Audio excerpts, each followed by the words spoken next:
লোকসভা নির্বাচনে রাজ্যে অত্যন্ত গুরুত্বপূর্ণ আসন বালুরঘাট। এদিন সকাল সকাল বালুরঘাট কলেজে ভোট গণনা কেন্দ্রে পৌঁছে যান বিজেপি প্রার্থী সুকান্ত মজুমদার এবং তৃণমূল প্রার্থী বিপ্লব মিত্র।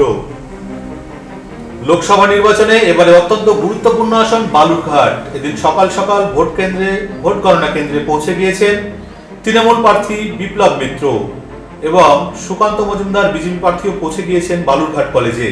এদিন সংবাদ মাধ্যমের সামনে দাঁড়িয়ে তারা কি জানালেন আমরা শুনে নেব। ভালো, কিন্তু আজকের দিনটা যেহেতু মানুষ এটা খুব উৎসুকের সঙ্গে প্রায় 2 মাস ধরে অপেক্ষা করছে, সবাই আসতে চাইছে ঘন্টায় কাউন্টিং দেখার জন্য, জানার জন্য, শোনার জন্য।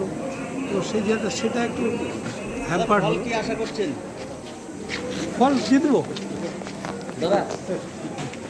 আজকে একটু অসুবিধা হচ্ছে না, একটু ক্যান্ডিডেটদের মানে কাউন্টিং এজেন্টদের ঢুকতে অসুবিধা হচ্ছে। তাতে কোনো অসুবিধা হবে বলে মনে হয় না। ঠান্ডা থাকবে, গণনাতে সুবিধা হবে। আর এবার পশ্চিমবঙ্গে গেরুয়া রথ ছুটবে, সেই রথের জন্য প্রশ্ন বৃষ্টি হচ্ছে। আপনাদের আরো একবার জানিয়ে রাখি, রাজ্যে লোকসভা কেন্দ্রের অত্যন্ত গুরুত্বপূর্ণ আসন বালুরঘাট। এখানে বিজেপি রাজ্য সভাপতি সুকান্ত মজুমদারের প্রতিদ্বন্দ্বিতা করছেন রাজ্যের মন্ত্রী বিপ্লব মিত্র, তৃণমূল প্রার্থী।